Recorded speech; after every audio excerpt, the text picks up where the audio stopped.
सभी का इस अंतर्राष्ट्रीय सहकारिता वर्ष 2025 के उपलक्ष्य में आयोजित इस शानदार सहकारिता मेले में आप सब ने यहाँ पर मेरे पहुँचने पर मेरा बहुत गर्मजोशी से स्वागत किया। मेरा और धन सिंह जी का और सभी हमारे जितने भी पदाधिकारी, जितने भी हमारे जनप्रतिनिधिगण यहाँ पहुँचे हैं, और सच में हमारे छोटे छोटे स्कूल से आए हुए बच्चों ने, हमारी बहनों ने तिलक लगाकर मेरा, धन सिंह जी का और सभी अतिथियों का स्वागत किया, अभिनंदन किया। मैं भी आप सभी का हाथ जोड़कर, सर झुकाकर आप सबका हृदय से स्वागत एवं अभिनंदन करता हूं। मैं इस अवसर पर गंगा मैया की इस पावन भूमि तथा महर्षि व्यास की तपोस्थली को भी दोनों हाथ जोड़कर प्रणाम करता हूं। ये मेरे लिए अत्यंत हर्ष का विषय है कि आज मुझे इस सहकारिता मेले के माध्यम से आप सभी के बीच में आने का सौभाग्य प्राप्त हुआ है। मुझे बताया गया कि 7 दिवसीय मेले में विभिन्न सहकारी समितियां, स्वयं सहायता समूह और हमारे किसान भाइयों के द्वारा उत्पाद जो बनाए जाते हैं उन सभी को यहाँ पर मंच और उनको प्रदर्शित करने का अवसर मिलेगा। और स्वास्थ्य विभाग, सहकारिता विभाग से जुड़ी हुई विभिन्न परियोजनाओं की जानकारी भी प्रदान की जाएगी। साथ ही हमारे किसान भाई बहनों को ब्याज मुक्त ऋण प्रदान करने के साथ साथ कृषि के क्षेत्र में उत्कृष्ट कार्य करने वाले स्वयं सहायता समूह को 5 लाख रुपए तक की सम्मान राशि से भी पुरस्कृत किया जाएगा। इसके अलावा यहाँ पर हुए रोजगार मेले के आयोजन द्वारा विभिन्न संस्थानों में हमारे 40 युवाओं को रोजगार के अवसर भी प्रदान किए गए हैं। मुझे पूरा विश्वास है ये मेला सहकारिता की भावना को और अधिक प्रगाढ़ करेगा और अधिक मजबूत बनाएगा और हमारी ग्रामीण अर्थव्यवस्था को मजबूत बनाने में हमारी बहनों के द्वारा जो उत्पाद बनाए जाते हैं उनको एक बेहतर मंच उपलब्ध कराएगा। भाइयों बहनों, सहकारिता का सिद्धांत मानव समाज का एक प्राचीन सिद्धांत कहा गया है, जिसमें सदैव समाज में सहयोग, एकता और सामूहिक प्रगति को बढ़ावा दिया गया है। जब प्रत्येक व्यक्ति अपने स्वार्थ से ऊपर उठकर समाज के समग्र हित के लिए काम करता है, तभी असली समृद्धि और स्थायी विकास संभव हो पाता है। यही सहकारिता का सिद्धांत भी है और सहकारिता का आधार भी है।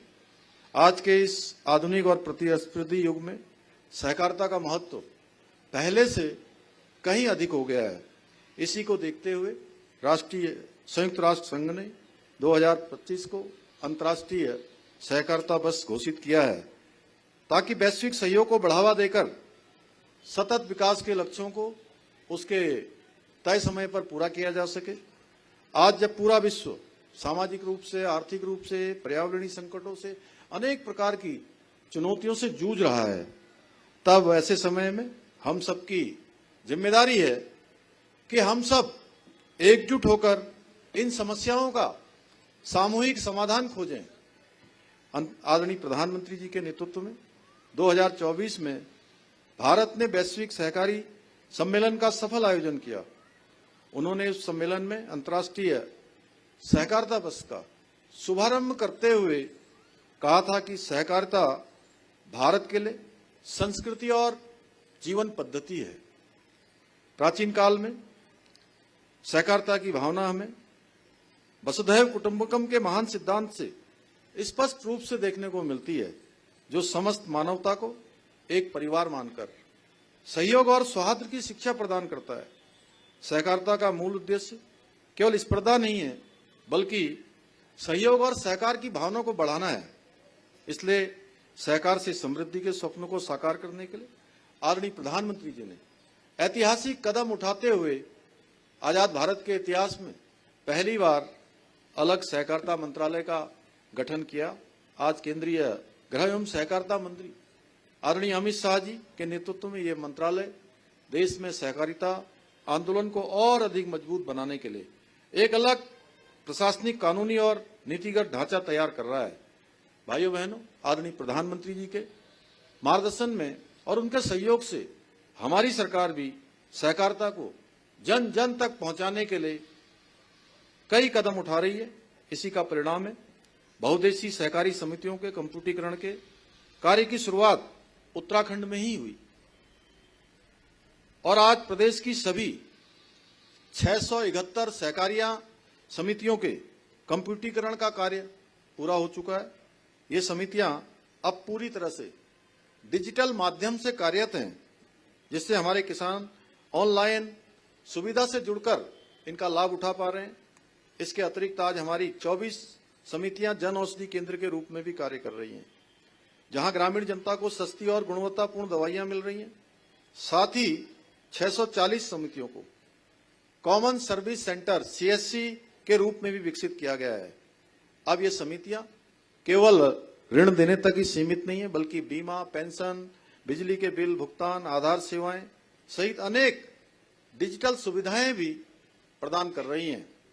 इसके अतिरिक्त मुझे बताया गया कि 13 जिलों की कुल 5,511 समितियों में से 3,838 समितियों का डेटा राष्ट्रीय सहकारी डेटाबेस पर भी अपलोड कर दिया गया है।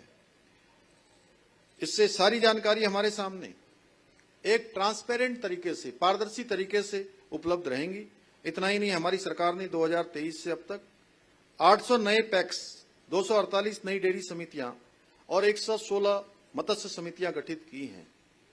उत्तराखंड सहकारी संघ द्वारा मिलेट मिशन योजना के अंतर्गत, जहां गत वर्ष किसानों से मंडुआ की खरीद इसकी MSP 42.90 रुपये प्रति किलो की दर से की गई थी, वहीं इस वर्ष किसानों को और अधिक लाभ पहुंचाने के लिए इसमें बढ़ोतरी करके मंडुआ की खरीद 48.86 रुपये प्रति किलो की दर से की जा रही है। यही नहीं, हमारी सरकार द्वारा पंडित दीनदयाल उपाध्याय किसान कल्याण योजना के अंतर्गत एक और किसानों और स्वयं सहायता समूह को पशुपालन, दुग्ध व्यवसाय, मछली पालन, फूलों की खेती जैसे कृषि कार्यों हेतु 5 लाख रुपए का ऋण, ब्याज मुक्त ऋण उपलब्ध कराया जा रहा है। वहीं सरकारी समितियों के माध्यम से लघु और सीमांत किसानों को 1 लाख रुपए का ब्याज मुक्त फसली ऋण भी उपलब्ध कराया जा रहा है। हमने प्रदेश के सहकारी बैंकिंग क्षेत्र को और सशक्त बनाने के लिए भी अनेक उल्लेखनीय कार्य किया है। आज प्रदेश के सहकारी बैंकों में 16,000 करोड़ रुपए से अधिक की जमा पूंजी है, जो इन संस्थाओं के प्रति जनता के बढ़ते हुए भरोसे का स्पष्ट प्रमाण है। अभी सहकारिता मंत्री जी ने उसके बारे में बताया कि लगभग 3 गुना लोग आज सहकारिता के क्षेत्र में हमारे इस बैंकिंग सेवाओं से, सहकारिता विभाग से जुड़ चुके हैं। हमारी सरकार द्वारा महिला सहकारिता समितियों और स्वयं सहायता समूह को विशेष प्राथमिकता दी जा रही है। इन समितियों के माध्यम से महिला उद्यमिता को प्रोत्साहित किया जा रहा है, जिससे महिलाएं न केवल आत्मनिर्भर बन रही हैं, बल्कि स्थानीय अर्थव्यवस्था की मजबूत धुरी भी बन रही हैं। मुझे गर्व है कि आज प्रदेश के अंदर अभी जो हमने लखपति दीदी बनाने का जो अभियान लिया था, वो अभियान हमारा 100% तेज गति से आगे बढ़ रहा है और हमारी बहनें लखपति दीदियां बनकर महिला सशक्तिकरण की दिशा में एक इतिहास रचने का काम कर रही हैं। और मैं तो ये भी कहता हूं कि हमारे प्रधानमंत्री जी ने जो 5 नवंबर 2021 को बाबा केदार के धाम से, उनके मुख से ये शब्द निकले थे कि वो शब्द बाबा के धाम में निकले, और उन्होंने कहा कि 21वीं सदी का तीसरा दशक उत्तराखंड का दशक होगा और इस 21वीं सदी के तीसरे दशक को, उत्तराखंड के दशक को बनाने का काम, एक क्रांति का काम, क्रांति की वाहक बनकर कोई उसको धरातल पर उतारने में सबसे बड़ी भूमिका, अग्रणी भूमिका निभाएंगी तो हमारे राज्य की मातृशक्ति निभाएंगी, जो कम संसाधनों में तमाम प्रकार की चुनौतियों का सामना करते हुए अपने कौशल से, अपने परिश्रम से आज अनेकों उत्पादों का निर्माण कर रही हैं, जिनकी अच्छी पैकेजिंग, अच्छी क्वालिटी और हर प्रकार से जिसकी डिमांड बढ़ रही है। और बहुत सारे ऐसे उत्पाद हमारी महिलाएं बना रही हैं। सच में मैं हमेशा कहता हूं, और केवल राज्य के अंदर नहीं, राज्य के बाहर जाकर भी मैं पूरे विश्वास पूर्वक ये बात कहता हूं कि हमारी महिलाओं के द्वारा बनाए हुए उत्पाद, हमारे स्वयं सहायता समूह की बहनों के द्वारा बनाए उत्पाद बहुराष्ट्रीय कंपनियों को भी पीछे छोड़ने का काम कर रहे हैं।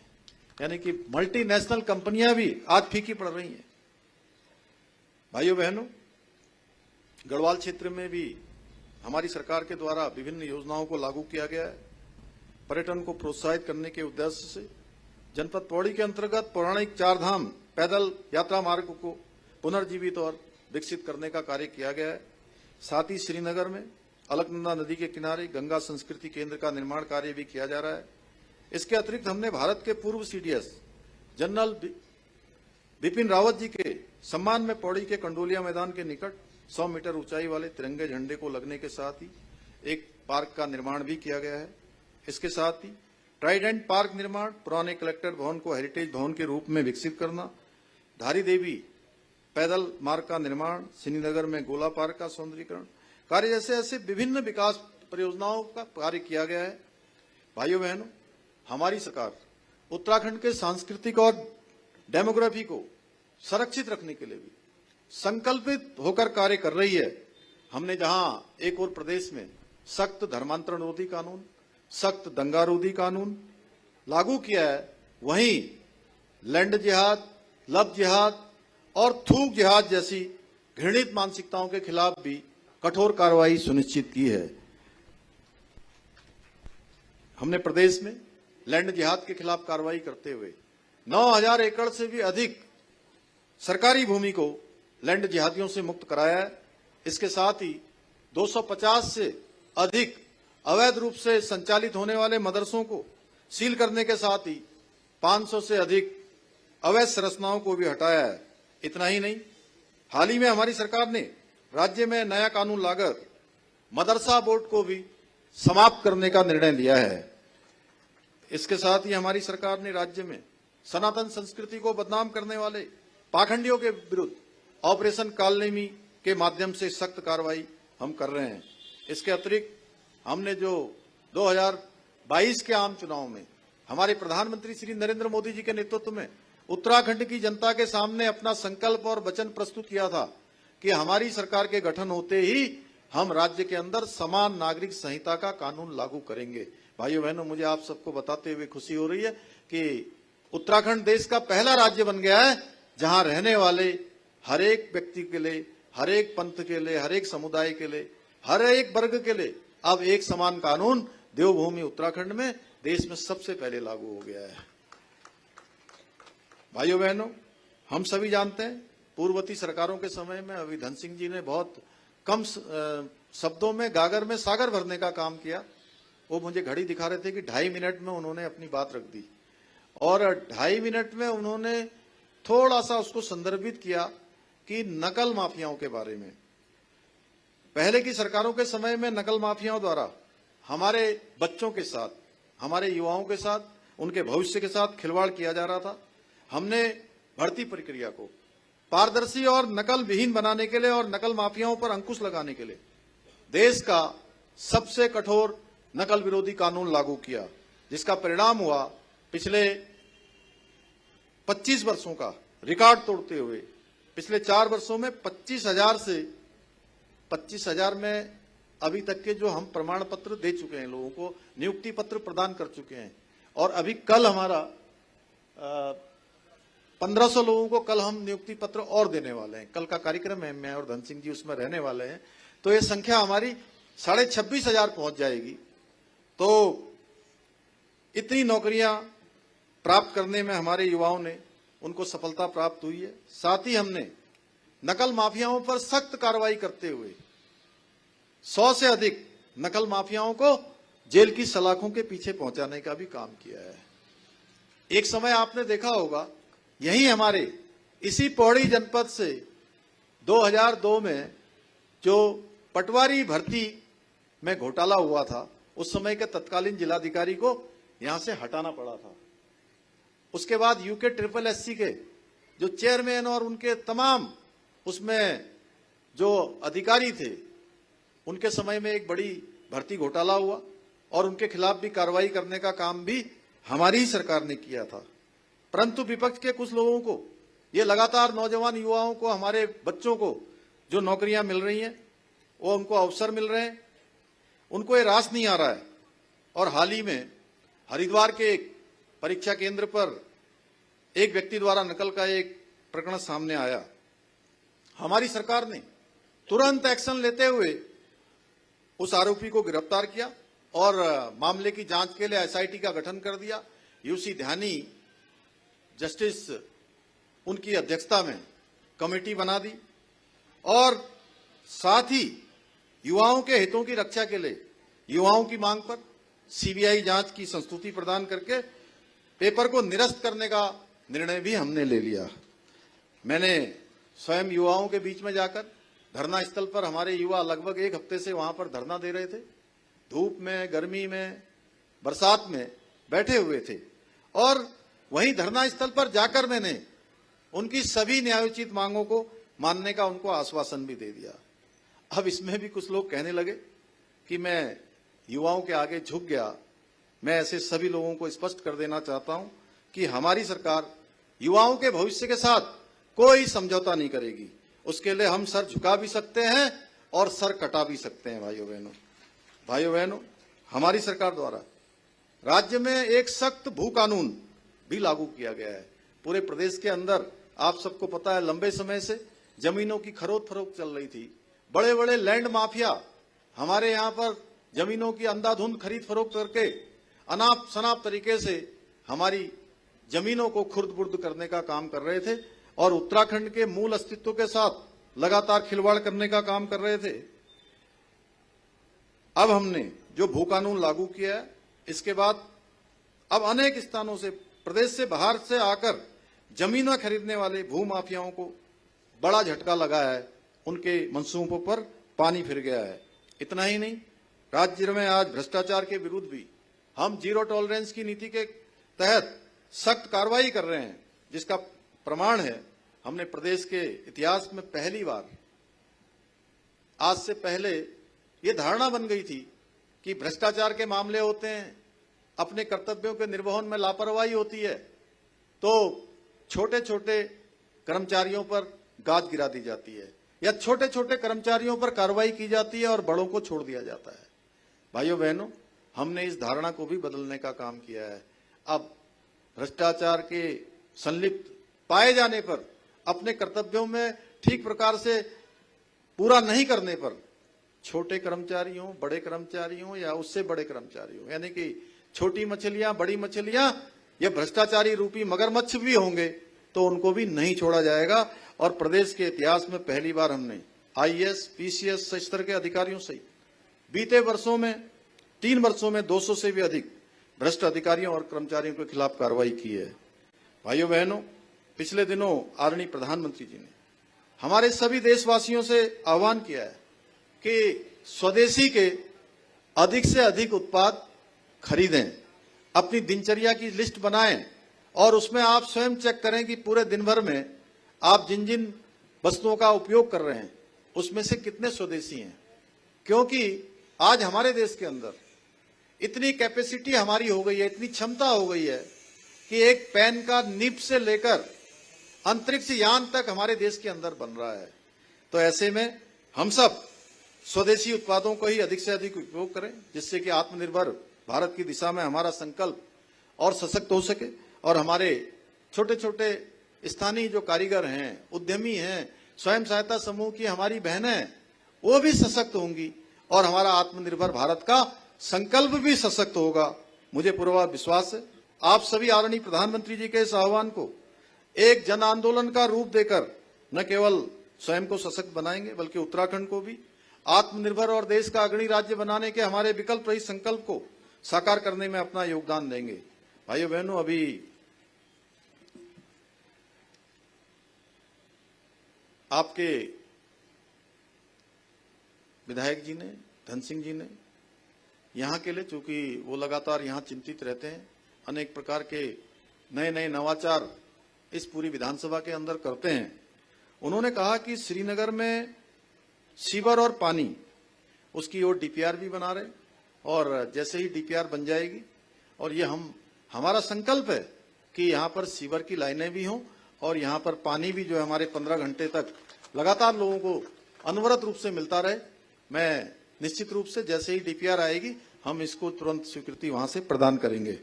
इसी विश्वास के साथ आप सभी के उज्जवल भविष्य की कामना करते हुए और आप सभी को दीपावली की अग्रिम शुभकामनाएं देते हुए, और जिन प्यारे प्यारे बच्चों ने, मैं जब भी आता हूं यहाँ बैकुंठ चतुर्दशी के मेले में भी आया था, तब भी मैंने देखा कि हमारे बच्चों ने बहुत शानदार कार्यक्रम हमारे विद्यालय के बच्चों ने किए थे, एनसीसी के लोगों ने किए थे।